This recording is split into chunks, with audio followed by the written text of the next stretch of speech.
Kenapa seorang pemimpin itu kalau salah, itu timbangannya lebih berat ketimbang seorang biasa, orang awam. Karena apa? Seorang pemimpin itu menjadi sorotan, baik oleh orang-orang yang sejawatnya, sesama pemimpin, maupun oleh orang-orang yang dipimpinnya. Ini bukan berarti mengentengkan apabila orang biasa atau orang awam berbuat salah. Saudara-saudara, bahkan Tuhan memberikan contoh. Bukan hanya yang baik, yang diulang-ulang untuk dipelajari dan dilanjutkan perbuatan itu. Tapi juga kesalahan itu selalu ditampilkan untuk supaya kita tidak mengulang lagi kesalahan yang sama. Itulah sebabnya kalau Anda membaca Alkitab, kenapa Yezebel muncul kembali di kitab Wahyu? Bukankah itu peristiwa masa lalu?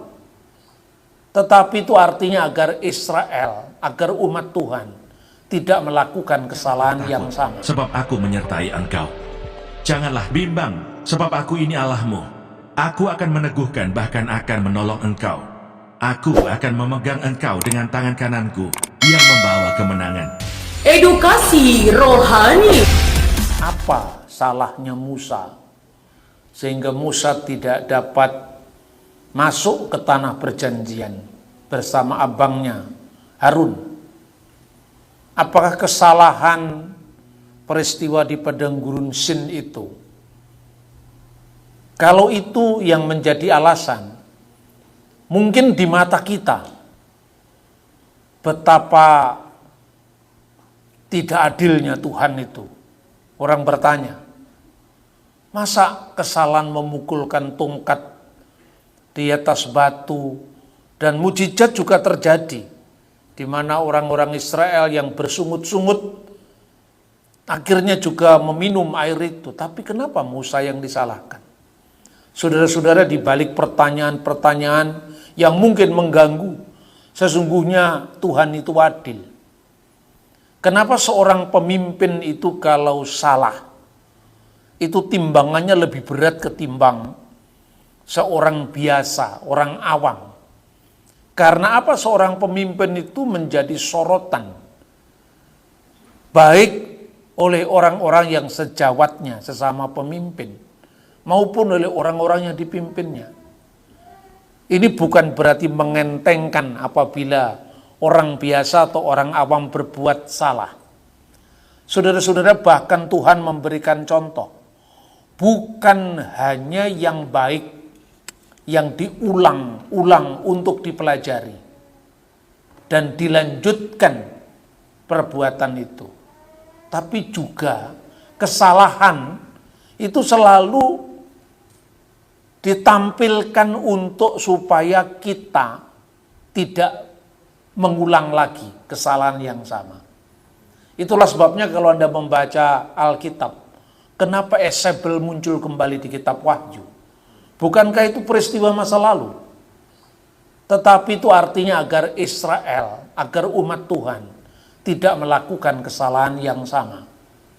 Jadi biasanya kalau orang mengatakan yang baik-baik saja yang dikenang, yang jelek-jelek jangan dikenang karena itu menimbulkan trauma. Tetapi tidak, duanya harus timbang dengan adil, agar umat Tuhan tidak melakukan kesalahan yang sama. Begitu pula apa yang disebutkan peristiwa Meribah ini. Kita bisa melihat lebih lanjut sebelum kita membaca ayat-ayat selanjutnya. Kita akan melihat, merenungi apa kesalahan Musa itu ketika berada di Meribah, dekat Kades di padang gurun Sin. Bilangan pasal 20 ayat 10, ayat-ayat sebelumnya, pasal-pasal sebelumnya, kita membaca demikian. Ketika Musa dan Harun telah mengumpulkan jemaah itu di depan bukit batu itu, berkatalah ia kepada mereka, dengarlah kepadaku, hai orang-orang durhaka, apakah kami harus mengeluarkan air bagimu dari bukit batu ini. Wahai orang-orang durhaka, dengarkanlah. Itu di dalam bahasa Ibrani, bahasa aslinya Sim'una Hamurim. Murim itu kata jamak dari more, artinya durhaka, jahat. Kata itu muncul kembali di Injil Matius.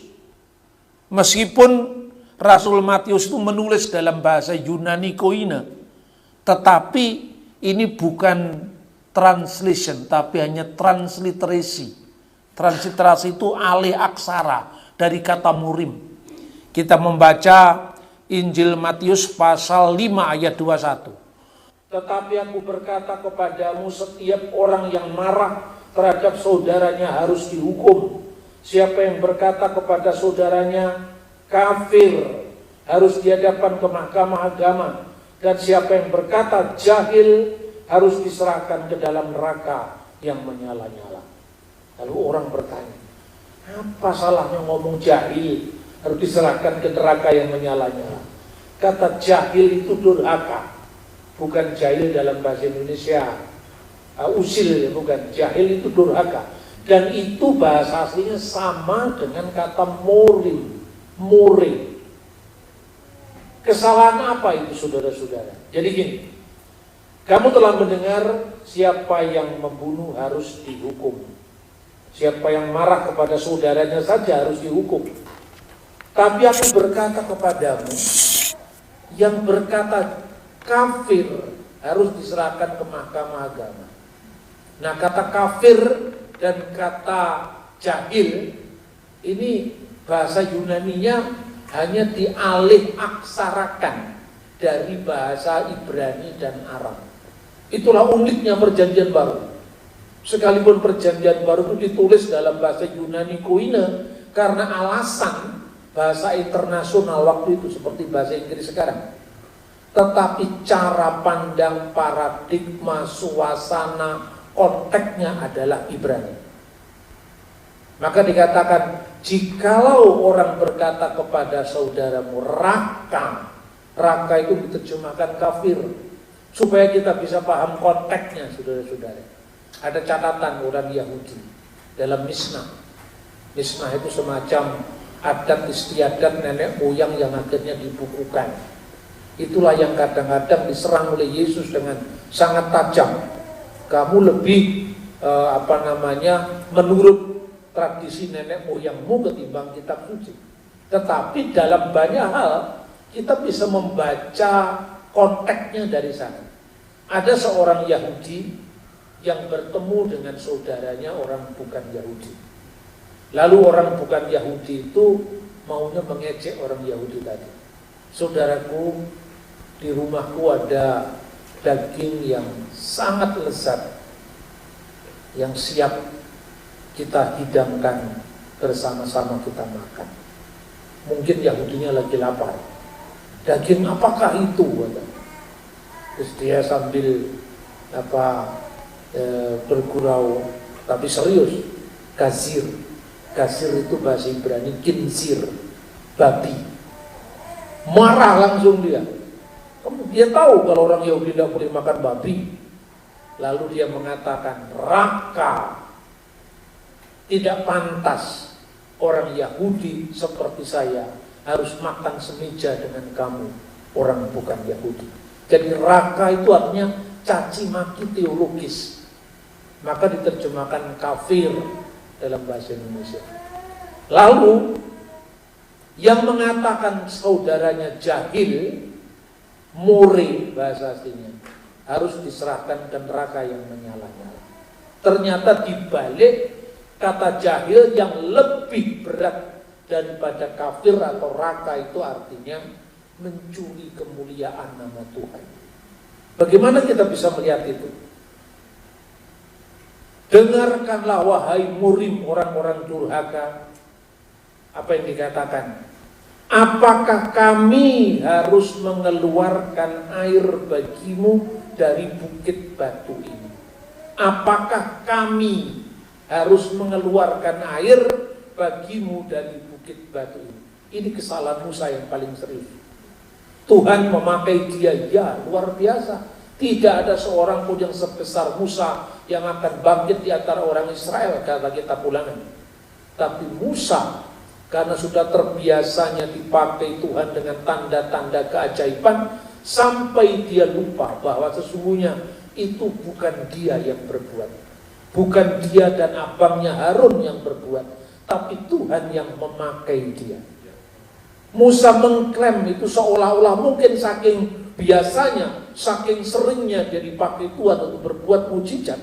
Tapi Musa mengklaim seolah-olah dia lupa, itu seolah-olah keunggulan dia, keagungan dia. Dan ini sesungguhnya ancaman, peringatan bagi hamba-hamba Tuhan. Yang dipakai Tuhan luar biasa, tapi kadang-kadang di puncak daripada Tuhan memakai dia, dia sombong seolah-olah itu adalah dia yang berbuat, padahal dia hanya alat. Seriusnya luar biasa di mata Tuhan. Musa hanya boleh melihat tanah perjanjian dari jauh, dari gunung Moab. Dia tidak bisa memasukinya. Saudara-saudara, kisah yang kurang baik, artinya teladan secara seorang pemimpin, ini ternyata diulang-ulang lagi dalam perjanjian baru, diulang-ulang lagi dalam sejarah bangsa Israel. Kita dalam perayaan yang namanya Pondok Daun.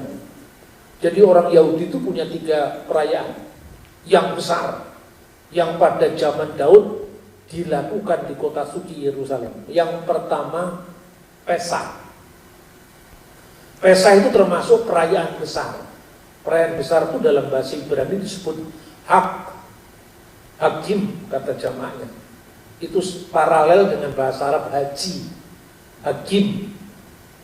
Hak itu harus dilakukan di Yerusalem. Yang pertama, Hak Pesah, perayaan Paskah yang memperingati keluarnya Bani Israel dari tanah Mesir menuju ke tanah perjanjian. Apa artinya Pesah? Dilewati oleh kematian.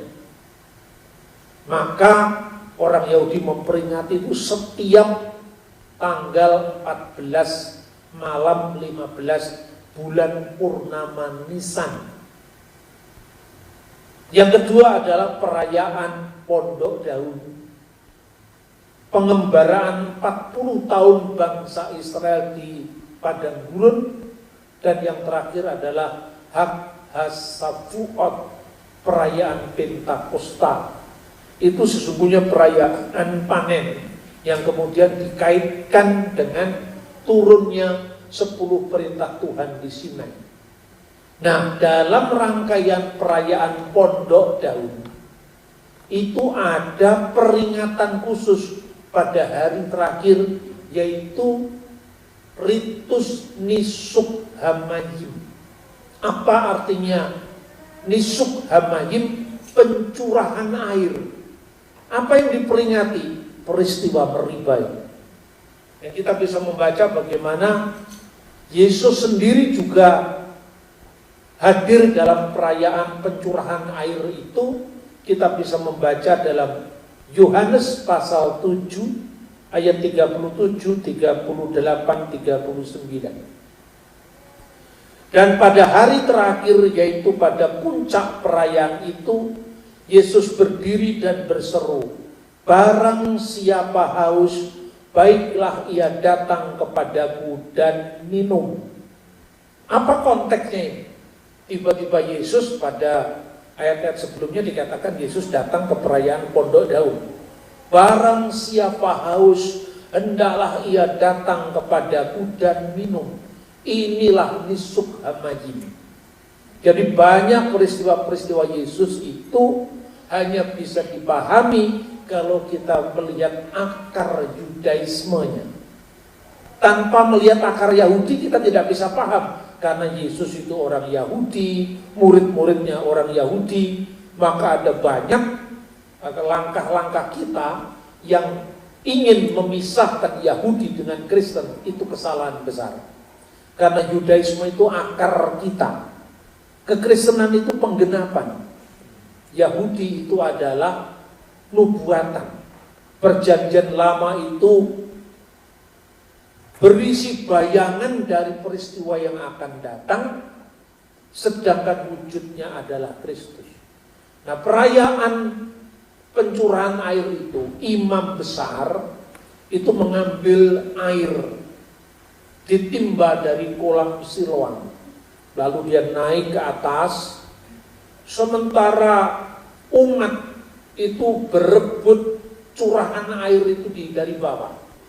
Dari imam besar kemudian naik ke atas itu dengan membawa air yang ditimba dari kolam Siloam, lalu didoakan, diberkati, seraya mengingatkan inilah yang kita pernah rasakan sebagai umat Tuhan ketika kita kehausan di padang gurun.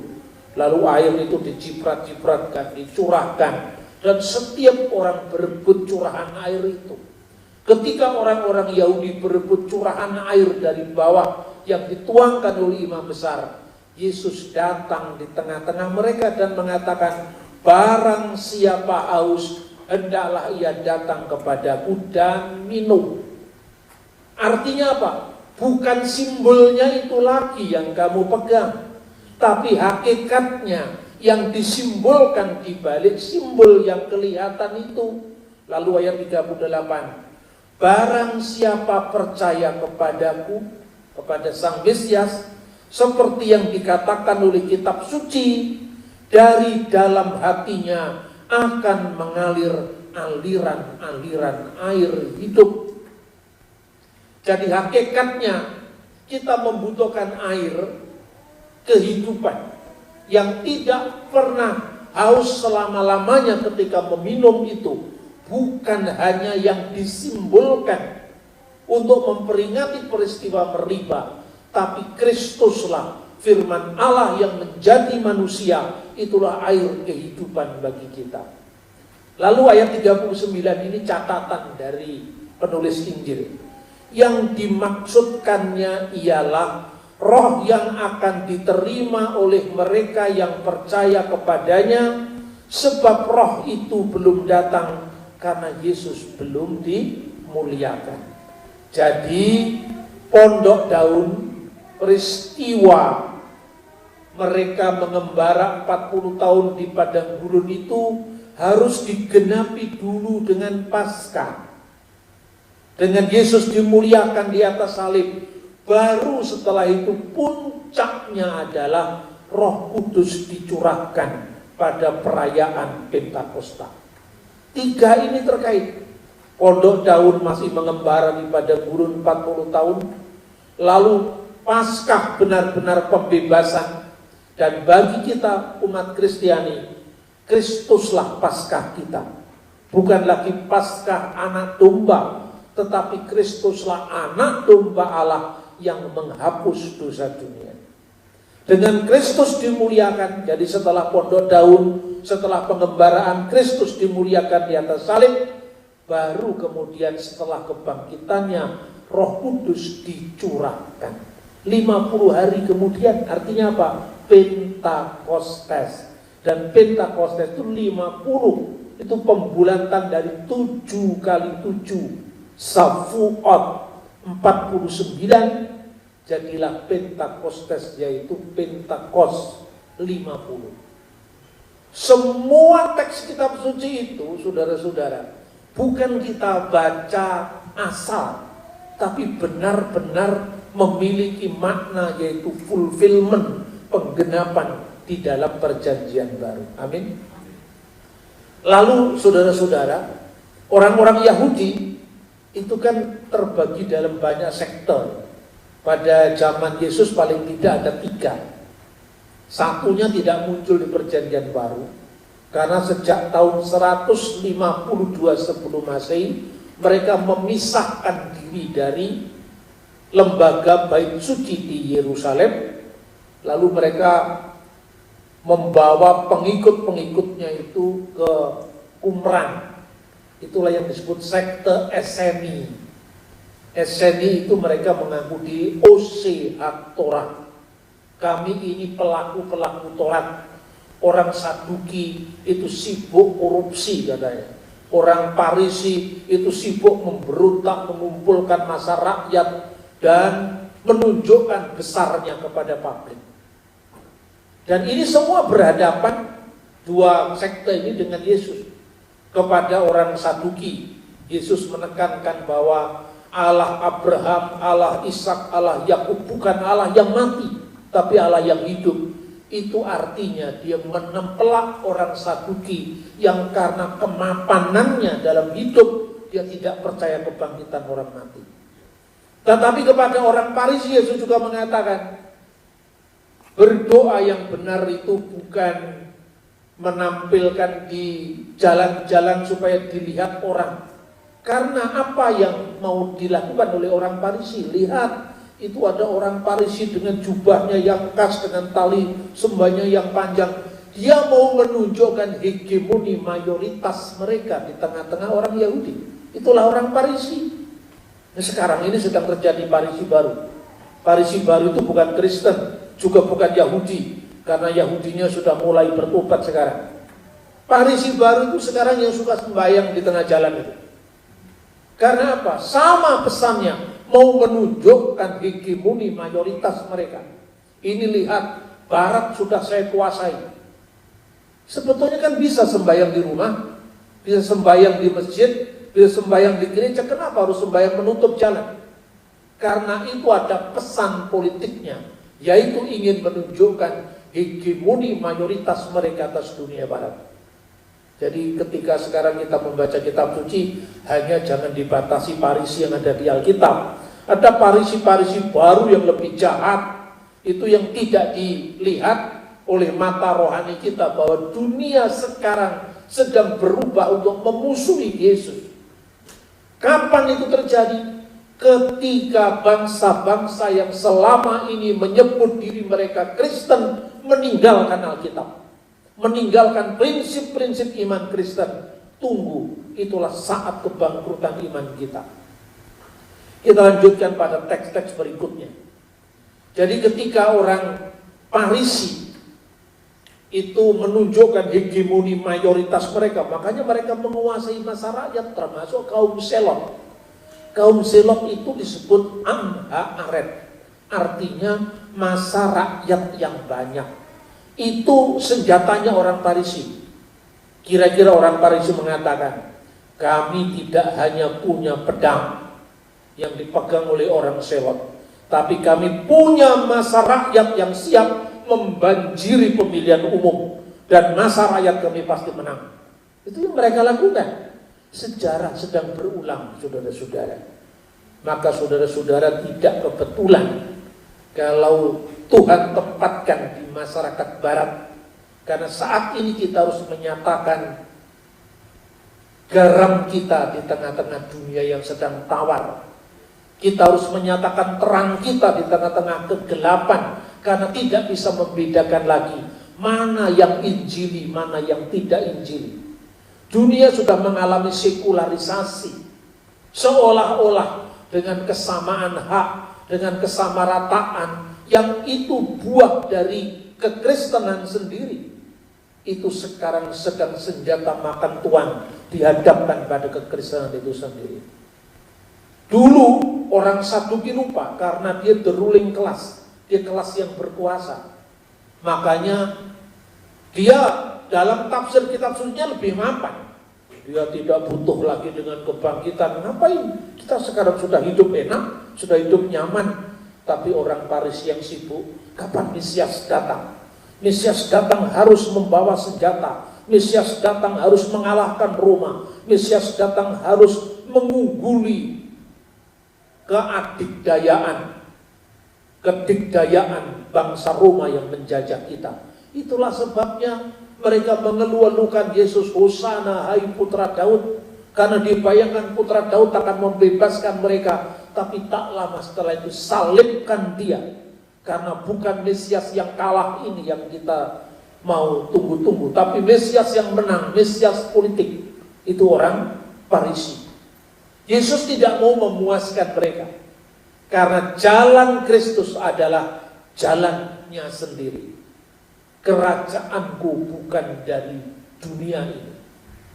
tubuhku benar-benar makanan, darahku benar-benar minuman. Yesus justru mengambil jalan cinta derita, jalan penyerahan. Jalan itulah jalan pembebasan bagi kita.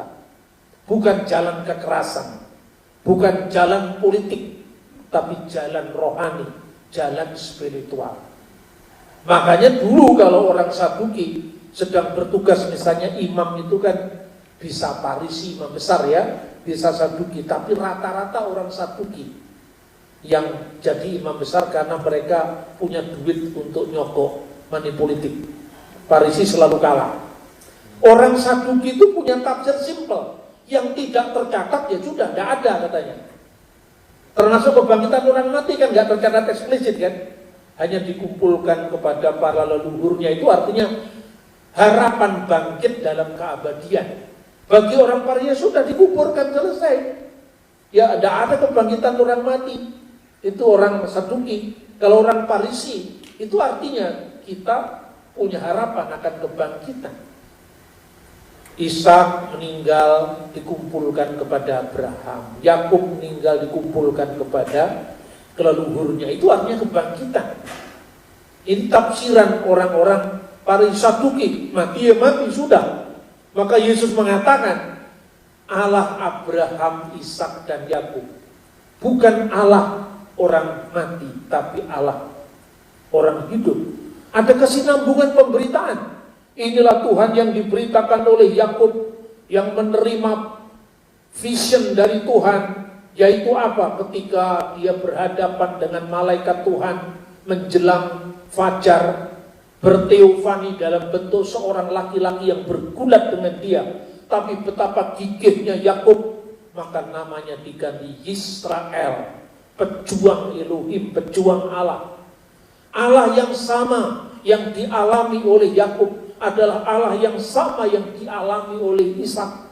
Allah yang sama yang dialami oleh Abraham sebagai El Shaddai, Allah yang Maha Kuasa, yang telah menuntun dari Ur menuju ke tanah perjanjian. Kalau Allah itu adalah Allah yang sama yang bersinambung, berarti ada keberlangsungan, ada kontinuitas, termasuk kontinuitas di dunia yang akan datang, maka kebangkitan pasti terjadi. Lah orang Saduki yang sedang bertugas menjadi imam besar, karena dia tidak meyakini yang namanya korban curahan itu hanya curahan minyak, nggak ada curahan air. Tapi Parisi mengatakan tidak ada perintahnya langsung curahan air. Tapi kan kita mengalami lebih dahsyat lagi ketika kita hampir mati, kehausan, kelaparan, dan Tuhan bertindak, maka dirayakan lewat nisuk hamayim. Ketika orang Saduki menjadi imam, ya karena dia imamnya Parisi, imamnya Saduki juga, dia mengambil air itu dengan setengah hati. Lalu ketika orang lain nggak melihat apa yang dia lakukan, ditendangnya itu, tempayan itu, supaya cepat selesai tugasnya. Jadi sudah tidak, dia bertugas tidak lagi dengan hati, tapi sekedar profesi.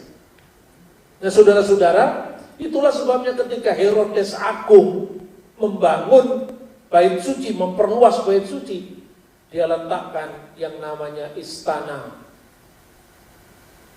dia, ya, yang disebut benteng Antonia, itu dibangun lebih tinggi dari hubungan bait suci, supaya dia bisa melihat ini imam besar mana yang tidak beres, ini Parisi mana yang mau memberontak, dia mata-mati.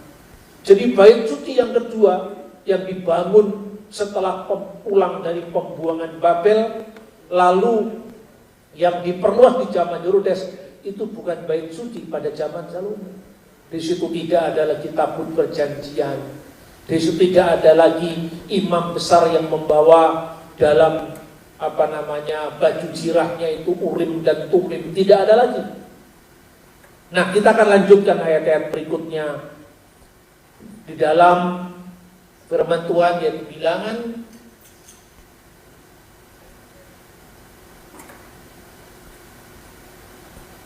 ayat 15.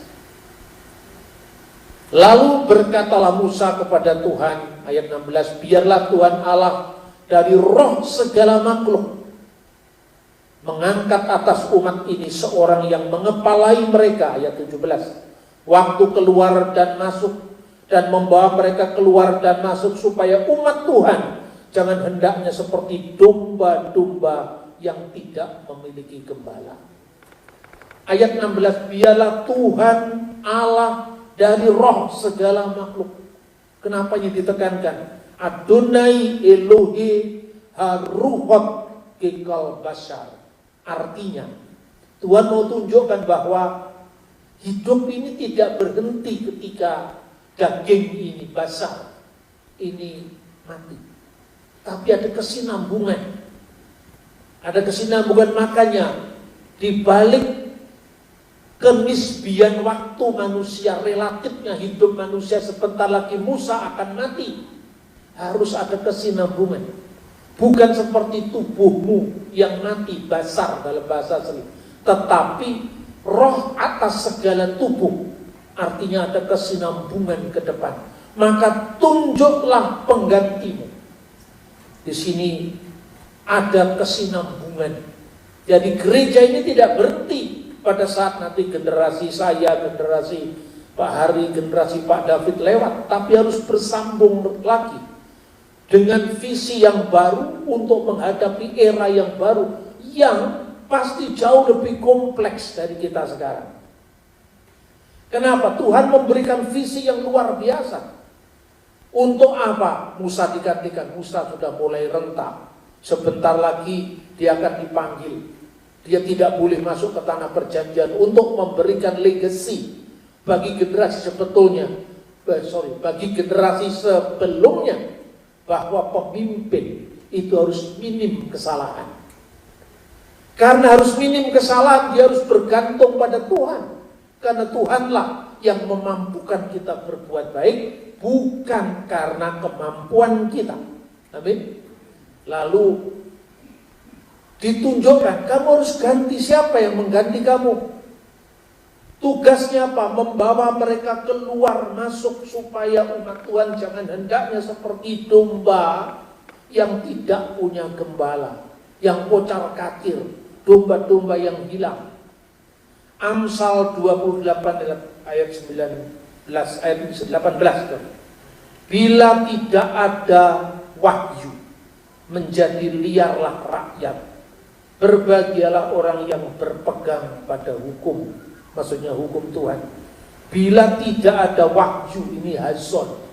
Hazon itu sesungguhnya bukan wahyu seperti wahyu yang diterima Muhammad dalam Islam, bukan. Bila tidak ada visi, ya, artinya BN hazon, tanpa visi, ziparaam, rakyat menjadi liar, seperti domba yang tidak punya gembala. Ayat 18, 19, 20 kita lanjutkan. Lalu Tuhan berfirman kepada Musa, ambillah Yosua bin Nun, seorang yang penuh roh, letakkanlah tanganmu atasnya. Suruhlah ia berdiri di depan Imam Eliasar dan di depan segenap umat. Lalu berikanlah kepadanya perintahmu di depan mata mereka.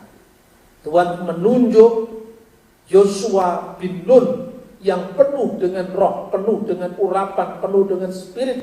Letakkanlah tanganmu atasnya. Artinya ada penumpangan tangan sebagai regenerasi, pelanjut visi dan misi sebelumnya.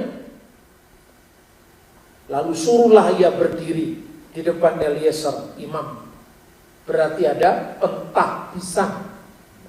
Lalu ayat 20, dan berikan dia sebagian dari kewibawaanmu, supaya segenap umat Israel mendengar dia.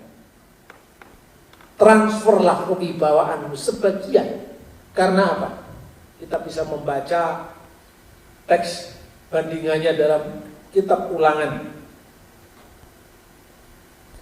pasal 34 ayat 10. Seperti Musa yang dikenal Tuhan dengan berhadapan muka, tidak ada lagi nabi yang bangkit di antara orang Israel. Dalam hal apa? dalam hal segala tanda dan mujizat yang dilakukannya atas perintah Tuhan di tanah Mesir terhadap Firaun dan terhadap semua pengawalnya dan seluruh negerinya. Jadi hanya sebagian dari kewibawaan Musa yang diberikan kepada Yosua, karena tokoh Musa hanya muncul satu kali. Sampai tidak ada lagi nabi yang sebesar Musa di kalangan Israel kecuali sampai kedatangan Mesias. Itulah sebabnya kenapa Mesias itu disebut Mesias, imam, nabi, raja. Musa dan Harun berbagi dalam tugas. Dalam soal keimamatan Harun yang pegang. Dalam soal kerajaan kenabian Musa yang pegang. Tapi di masa perjanjian baru, imam besar itu adalah ketiga-tiganya. Kenapa dikatakan berikan sebagian kewibawaanmu? Karena tidak ada tokoh yang sebesar Musa. Ulangan pasal 18 ayat 15 memberikan kita bukti bahwa ketika orang-orang Israel karena takjubnya dia mengalami Tuhan dan mereka takut mati ketika 10 perintah itu diberikan. Aku tidak mau lagi mengalami Tuhan yang seperti ini karena mereka takut mati. Lalu Tuhan menjawab, baik kalau begitu permohonanmu. Seorang nabi di tengah-tengahmu, ulangan pasal 18-15, yang seperti aku, Musa, akan dibangkitkan oleh Tuhan Allahmu, hendaklah dia yang harus kamu dengarkan. Ini ayat-ayat yang sering dipelesetkan oleh Zakir Naik dan teman-temannya. Sekarang sudah mulai turun dia. Ya, seorang nabi di tengah-tengahmu gak dibaca itu. Hanya di antara saudaramu, lalu dibuat tafsir general. Kepada siapakah Taurat ini diberikan, diturunkan katanya. Kepada Bani Israel. Bani Israel itu keturunan siapa? Keturunan Ishak. Lalu nabi yang akan lahir dari keturunan Ishak itu adalah orang-orang Israel. Tapi nabi yang lahir dari saudaranya, berarti saudara Ishak siapa? Ismail. Siapa lagi kalau bukan Muhammad Sallallahu Alaihi Wasallam? Ini orang-orang bule banyak yang percaya begini, karena nggak pernah serius baca Alkitab kan? Padahal yang disebut Israel itu bukan Ishak tapi Yakub. Dan orang Yahudi menghayati itu bukan sekedar membaca teks, tapi dilakukan dalam kenangan-kenangan akan kehidupan kepahlawanan bangsanya. Misalnya, untuk memperingati perubahan nama dari Yakub kepada Israel, apa peringatannya? Jangan kamu makan daging di sendi pangkal paha. Sampai hari ini, kata Kejadian pasal 32 ayat 32, tidak ada orang Israel yang makan daging di sendi pangkal paha. Artinya apa? Setiap kamu mengingat daging di sendi pangkal paha itu, ingat peristiwa Yakub. Tapi kalau kau keturunannya Yakub, Tobing tidak ada urusannya dengan apa ayat ini, karena kakinya Tobing tidak pernah dipukul dengan batu, apa dipukul dengan malaikat, tongkat oleh malaikat, tidak pernah dipukul kakinya. Kalau kau keturunannya Yakub Rorim Pande atau Yakub siapa, tidak pernah dipukul kakinya juga tidak pernah berlaku. Jadi membaca teks itu mesti tahu konteksnya. Makanya nanti hari Sabtu ya, kita belajar bagaimana teks di tahun konteks esprit. Teks itu harus hidup dengan konteksnya. Kemarin saudara-saudara saya di Yordan ketemu dengan teman sahabat lama yang punya toko, ya, toko souvenir, toko restoran gitu, punya. Biasanya kalau saya datang, dia tahu kesukaan saya. Saya suka makan kambing, karena kambing itu adalah makanan jamuan nenek moyang saya. Jadi setiap saya datang, dikasihlah saya makanan khusus. Makanan itu masak kambing bersama susu induknya. Anda tahu itu? Namanya apa itu? Makanan itu? Mansaf namanya. Hanya orang Arab yang masak itu. Orang Yahudi nggak pernah masak itu karena itu dilarang oleh Keluaran pasal 23:19. Jangan kamu memasak anak kambing bersama susu indonya. Orang Arab masak itu. Masakan enak sekali. Jadi produk itu, susu yang kejunya itu dikentalkan begitu, ditaruh setelah dibumbui dikentalkan seperti bola-bola pingpong begini, taruh di kulkas, di freezer. Nanti kalau mau makan, daging kambingnya yang masih muda itu direbus, ya, dibumbuin. Sesudah itu ini dipanaskan hanya dengan air panas, kemudian keju dengan susunya tadi yang sudah bulat-bulat itu dimasukkan, lalu setelah mencair, ketika mendidih disiramkan. Itu rasanya memang enak. Lalu guyon, dan ini orang Muslim ini padahal, teman saya ini. Boleh Anda makan ini? Boleh, saya kan bukan Yahudi. Oh iya ya, saya juga bukan Yahudi. Ini masakan nenek moyang saya. Tapi saya bilang, tahukah Anda kenapa dulu orang Yahudi dilarang makan ini? Dia tidak tahu. Saya jelaskan. Bangsa Israel itu dikuduskan oleh Tuhan. Dia diberi peran khusus yang nantinya melahirkan juru selamat itu. Melahirkan Mesias yang adalah imam, nabi, raja. Makanya, saudara-saudara, mereka tidak boleh serupa dengan bangsa lain. Termasuk bangsa Kanaan. Itu makanannya bangsa Kanaan itu, mansab itu, yang sampai sekarang masih dimakan oleh orang Yordan. Karena apa? Mereka punya ritual memuja Dewi Kesuburan yang namanya Asyera. Dewi Kesuburan itu dipuja karena ritualnya apa? Memasak anak kambing bersama susu induknya. Israel tidak boleh. Kamu tidak boleh cemas dengan masa depanmu tidak berlanjut, tidak kontinu. Karena Tuhan Allah segala roh. Berarti roh itu tidak mati. Dia terus berlanjut, tubuhmu boleh mati, tetapi rohmu akan terus. Begitu juga organisasi manusia silih berganti. Sekarang Amerika sedang punya pahlawan namanya Trump. Tapi 2028 dia diganti. Siapa yang mengganti dia? Apakah dia bisa melanjutkan visinya Trump? Ini yang menjadi problem setiap generasi. Makanya jangan serahkan masa depanmu kepada orang yang tidak mencintai negerimu. Ini pesannya. Israel tidak boleh takut seperti bangsa lain yang takut tidak bisa bergenerasi, takut kemandulan. Karena Tuhan sudah menjamin ketika memanggil Abraham. Kejadian pasal 12. Aku akan menjadikanmu bangsa yang besar. Kamu tidak boleh takut. Kamu harus beriman, memegang janji Tuhan. Sekalipun kadang-kadang janji itu datang di mata kita terlambat. Itulah yang dialami oleh Abraham. Ini pesan di balik kontinuitas atau regenerasi kesinambungan kepemimpinan. Maka Yosua bin Nun harus dilantik untuk melanjutkan kepemimpinan Musa. Saudara-saudara yang terkasih dalam Tuhan, lalu karena tidak ada yang sebesar Musa dalam segala tanda mujizat, tapi nabi yang akan datang, yang seperti Musa, itu adalah Mesias. Nabi di tengah-tengahmu, di tengah-tengah Israel, di antara saudaramu. Musa lahir dari suku Lewi. Nabi itu akan datang dari saudaranya Lewi. Yesus lahir dari suku Yehuda. Dia menjadi nabi pembebas yang seperti Musa.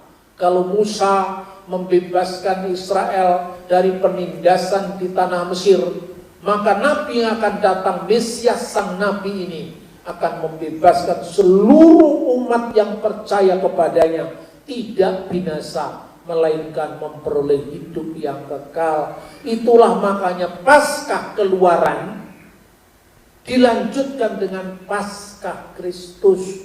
Bukan sekedar pembebasan dari tanah Mesir, pembebasan dari Fir'aun, tapi pembebasan dari bosnya segala Fir'aun, yaitu iblis alaihi laknat. Bukan alaihi salam, alaihi laknat. Ya, bosnya segala kejahatan itu, yaitu apa? ketika kepala ular diremukkan Kristus lewat salibnya, tapi tumitnya kemudian dipatok oleh ular itu. Itulah penyaliban. Dan nubuat itu sudah diberikan setelah manusia jatuh ke dalam dosa. Aku akan mengadakan permusuhan antara keturunan perempuan ini dengan ular. Ular itu akan diremukkan kepalanya, dan keturunan perempuannya akan diremukkan tumitnya. Maka orang Yahudi juga memahami ini ayat mesianik. Banyak itu polemikus itu kan tafsiran Kristen. Terus saya tunjukkan, makanya baca yang banyak, mainnya yang jauh. Ini saya kasih ini Targum. Targum itu terjemahan Yahudi dari kitab Perjanjian Lama dalam bahasa Arab. Apa yang ditafsirkan mereka atas Kejadian pasal 3:15? Setiap orang-orang Israel ingat Taurat, ingat hukum Tuhan, patuh pada hukum Tuhan, ular dikalahkan. Tapi setiap Israel meninggalkan Taurat, lupa pada Taurat, tidak taat pada Taurat, Israel diremukkan. Dan kenapa? Diremukkan tumitnya. Tumit itu saudara-saudara dalam bahasa Ibrani akeb. Dan akeb itu membayangkan nama Yaakov, yaitu Yakub. Maka meremukkan tumitnya artinya meremukkan Israel. Israel akan kalah. Tapi ketika Israel mulai kembali kepada hukum Tuhan, Israel akan menang, kepala ular akan kalah. Dan itu akan terus berlanjut sampai kedatangan Raja Mesias. Ini tafsir Yahudi, bukan tafsir Kristen. Sampai nanti Raja Mesias datang, baru ada kemenangan definitif atas ular tadi. Saya suka selalu setiap pelayanan, baik itu seminar maupun khotbah, selalu saya kasih ini rujukan dari Yudaisme sebelum zaman Kristen, ini tafsiran Kristen supaya kita berimbang. Karena Kristen itu kalau hanya mempelajari sejarah modern, gampang sekali diobrak-abrik oleh mereka-mereka yang sok tahu ini. Karena mereka ini modalnya hanya telaten saja, tidak terlalu pintar sebenarnya, hanya telaten. Tapi secerdas apapun Anda, kalau Anda tidak mengulang-ulang firman, Anda akan kalah. Ini pola yang diberikan Tuhan. Ulangan pasal 6 ayat 4 dan seterusnya. Kamu harus mengulang-ulang kisah ini, mengulang-ulang sema ini.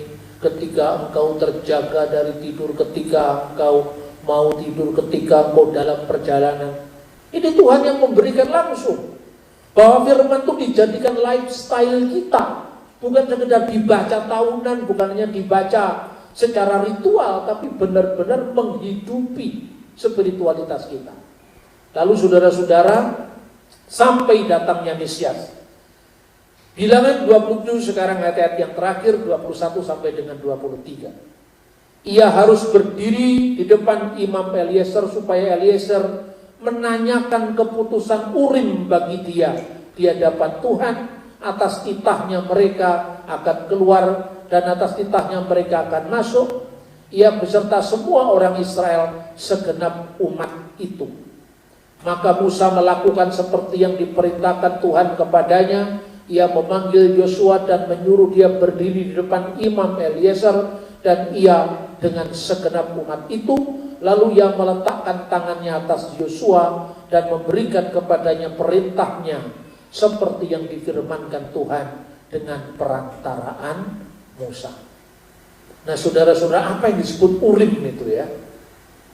Kita bisa membaca teks kitab sebelumnya, kitab Keluaran pasal 28 ayat 30.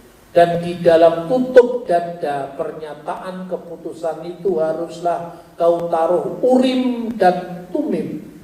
Haruslah itu di atas jantung Harun apabila dia masuk menghadap Tuhan. Dan Harun harus tetap membawa keputusan bagi orang Israel di atas jantungnya di hadapan Tuhan. Urim itu ada yang mengatakan benda yang pipih itu, tapi itu bersinar, bercahaya. Asalnya dari kata ur. Ur itu terang artinya, atau arar, ya, terang. Maka yehi or wa yehi or, jadilah terang, maka terang itu jadi. Sementara tumim itu artinya kesempurnaan. Bahasa Ibrani itu serumpun dengan bahasa Arab. Tamam itu bahasa Arabnya juga artinya sempurna. Maka dikatakan kaif halak ya Ustaz, apa kabarmu? Alhamdulillah kulu tamam. Tamam itu sempurna. Jadi tumim itu kesempurnaan. Kalau kita membaca dalam seluruh teks perjanjian lama, Daud juga pernah menanyakan kehendak Tuhan itu pada Urim dan Tumim. Jadi kira-kira jawabannya ya atau tidak itu diundi. Tradisi itu terus dilakukan oleh para rasul ketika mengundi siapa pengganti Yudas. Cuma tidak lagi ada Urim dan Tumim. Karena apa? Itu sudah disebutkan dalam kitab suci, saudara-saudara, di mana pada masa Bait Allah yang dibangun setelah pembuangan Babel, Urim dan Tumim tidak ada lagi. Esra pasal 2:36. Dan tentang mereka diputuskan oleh kepala daerah bahwa mereka tidak boleh makan dari persembahan Maha Kudus sampai ada seorang imam bertindak dengan memegang Urim dan Tumim. Ini Bait Allah setelah pembuangan Babel. Kenapa tidak ada lagi? Karena mereka tidak bisa membuktikan silsilahnya benar-benar berasal dari Imam Lewi, dari keturunan Lewi. Maka mereka tidak boleh, dicegah sementara sampai nanti orang datang bertindak dalam kesempurnaan. Siapa dia? Yaitu Sang Mesias. Makanya perjanjian baru mengatakan kalau imam besar perjanjian lama, di dalam surat Ibrani, nanti kalau kita membahas teks surat Ibrani lebih lengkap, imam-imam itu pertama melakukan korban penebusan untuk dirinya sendiri dulu, baru untuk seluruh umat. Umat jumlahnya 12 suku Israel tadi. Kenapa dirinya sendiri dulu? Karena dirinya harus suci sebelum dia dipakai Tuhan sebagai sarana menyucikan bangsanya. Karena imam perjanjian lama, imam yang berdosa. Makanya ada cerita anak-anak Imam Eli, ya, sampai orang Samaria kemudian selalu mengungkit cerita itu. Kami berpisah bukan karena seperti tuduhan orang Yahudi, tapi orang Yahudi sendiri tidak bisa memelihara keimamatan mereka. Lihat Imam Eli, itu katanya orang Samaria. Makanya orang Samaria mengatakan, kami inilah Somer HaTorah, kami penjaga Taurat. Karena orang Yahudi sudah melanggar Taurat. Jadi sebetulnya antar Yahudi dengan Yahudi itu ada tujuan. Di mata orang Parisi, Saduki sesat. Karena Saduki mengatakan, pokoknya hanya Taurat yang tertulis, kami tidak mau terima yang lain-lain. Orang Eseni, kamilah pelaku Taurat, yang lain pelanggar Taurat. Tapi Kristus di mata orang yang percaya kepadanya penggenap Taurat.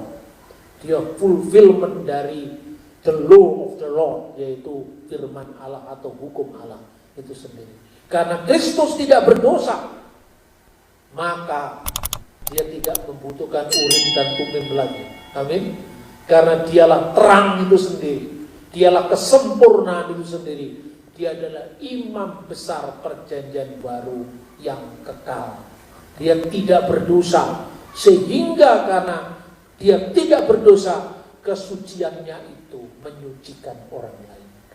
Berbahagialah kita orang-orang yang percaya kepadanya, karena melalui Kristus kita dilayakkan dan kemudian dimampukan untuk berbuat baik seperti yang Tuhan perintahkan atas kita. Jadilah kamu sempurna seperti Bapa di surga adalah sempurna. Tetap kerjakanlah keselamatanmu dalam takut dan gentar. Tapi ingat, itu bukan prestasimu, tapi Tuhanlah yang mengerjakan itu di dalam kamu. Setiap orang Kristen kehilangan kendali pimpinan Tuhan, maka dia akan jatuh. Ketika dia sudah bangkit, teguhkanlah saudara-saudaramu, kata Yesus kepada Rasul Paulus. Artinya apa? Ketika kita teguh, tegak, kita meneguhkan dan menegakkan orang lain. Dengan itulah maka visi diberikan. Sebab tanpa visi, rakyat menjadi liar, berjalan sendiri-sendiri. Kiranya firman Tuhan semakin meneguhkan iman percaya kita dalam mengiring Yesus dan setia sampai akhir. Tuhan memberkati kita. Amsal pasal 29.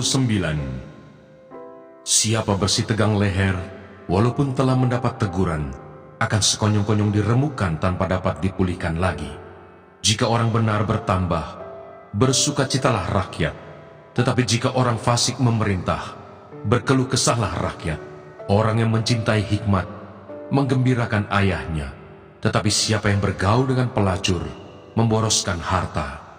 Dengan keadilan seorang raja menegakkan negerinya, tetapi orang yang memungut banyak pajak meruntuhkannya.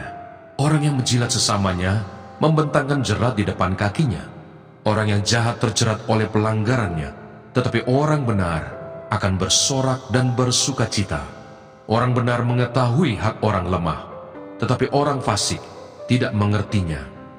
Pencemooh mengacaukan kota, tetapi orang bijak meredakan amarah. Jika orang bijak berperkara dengan orang bodoh ini mengamuk dan tertawa, sehingga tak ada ketenangan.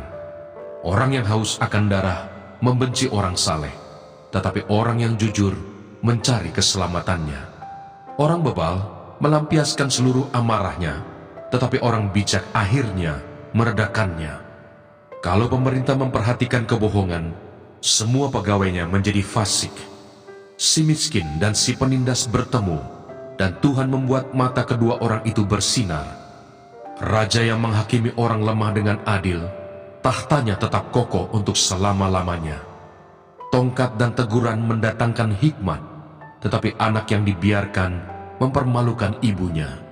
Jika orang fasik bertambah, bertambahlah pula pelanggaran, tetapi orang benar akan melihat keruntuhan mereka.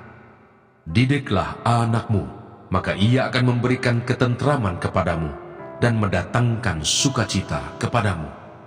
Bila tidak ada wahyu, menjadi liarlah rakyat. Berbagailah orang yang berpegang pada hukum. Dengan kata-kata saja seorang hamba tidak dapat diajari, sebab walaupun ia mengerti, namun ia tidak mengindahkannya. Kau lihat orang yang cepat dengan kata-katanya. Harapan lebih banyak bagi orang bebal daripada bagi orang itu. Siapa memanjakan hambanya sejak muda, akhirnya menjadikan dia keras kepala. Si pemarah menimbulkan pertengkaran, dan orang yang lekas gusar banyak pelanggarannya. Keangkuhan merendahkan orang, tetapi orang yang rendah hati menerima pujian. Siapa menerima bagian dari pencuri, membenci dirinya. Didengarnya kutuk, tetapi tidak diberitahukannya. Takut kepada orang mendatangkan jerat, tetapi siapa percaya kepada Tuhan, dilindungi. Banyak orang mencari muka pada pemerintah, tetapi dari Tuhan orang menerima keadilan. Orang bodoh adalah kekejian bagi orang benar.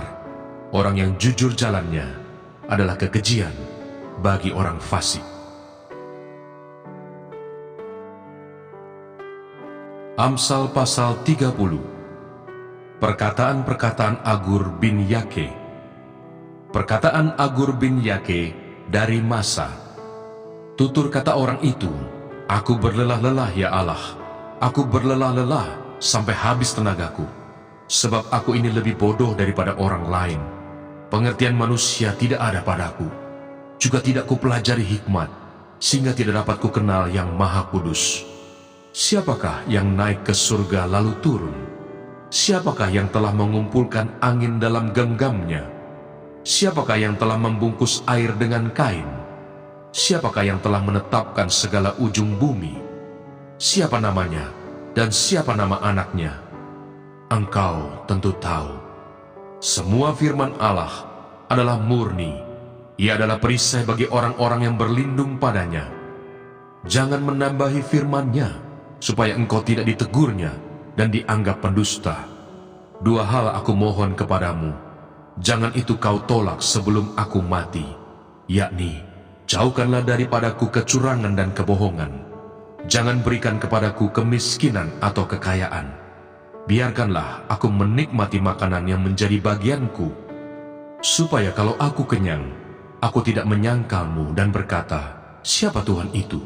Atau kalau aku miskin, aku mencuri dan mencemarkan nama Allahku. Jangan mencerca seorang hamba pada tuannya, supaya jangan ia mengutuki engkau, dan engkau harus menanggung kesalahan itu. Ada keturunan yang mengutuki ayahnya dan tidak memberkati ibunya. Ada keturunan yang menganggap dirinya tahir, tetapi belum dibasuh dari kotorannya sendiri. Ada keturunan yang berpandangan angkuh, yang terangkat kelopak matanya. Ada keturunan yang giginya adalah pedang, yang gigi geliginya adalah pisau, untuk memakan habis dari bumi orang-orang yang tertindas, orang-orang yang miskin di antara manusia. Si lintah mempunyai 2 anak perempuan, untukku dan untukku. Ada 3 hal yang tak akan kenyang, ada 4 hal yang tak pernah berkata cukup. Dunia orang mati dan rahim yang mandul, dan bumi yang tidak pernah puas dengan air, dan api yang tidak pernah berkata cukup. Mata yang mengolok-olok ayah dan enggan mendengarkan ibu akan dipatuk gagak lembah dan dimakan anak Raja Wali. Ada 3 hal yang mengherankan aku, bahkan ada 4 hal yang tidak ku mengerti. Jalan Raja Wali di udara, jalan ular di atas cadas, jalan kapal di tengah-tengah laut, dan jalan seorang laki-laki dengan seorang gadis. Inilah jalan perempuan yang berzina. Ia makan, lalu menyeka mulutnya dan berkata, aku tidak berbuat jahat. Karena 3 hal bumi gemetar, bahkan karena 4 hal ia tidak dapat tahan. Karena seorang hamba, kalau ia menjadi raja. Karena seorang bebal, kalau ia kekenyangan makan. Karena seorang wanita yang tidak disukai orang, kalau ia mendapat suami. Dan karena seorang hamba perempuan, kalau ia mendesak kedudukan nyonyanya. Ada 4 binatang yang terkecil di bumi, tetapi yang sangat cekatan. Semut, bangsa yang tidak kuat, tetapi yang menyediakan makanannya di musim panas. Pelanduk, bangsa yang lemah, tetapi yang membuat rumahnya di bukit batu. Belalang, yang tidak mempunyai raja, namun semuanya berbaris dengan teratur. Cicak yang dapat kau tangkap dengan tangan, tetapi yang juga ada di istana-istana raja. Ada 3 binatang yang gagah langkahnya, bahkan 4 hal yang gagah jalannya, yakni singa yang terkuat di antara binatang, yang tidak mundur terhadap apapun, ayam jantan yang angkuh atau kambing jantan, dan seorang raja yang berjalan di depan rakyatnya. Bila engkau menyombongkan diri, tanpa atau dengan berpikir, tekapkanlah tangan pada mulut, sebab kalau susu ditekan, mentega dihasilkan, dan kalau hidung ditekan, darah keluar, dan kalau kemarahan ditekan, pertengkaran timbul.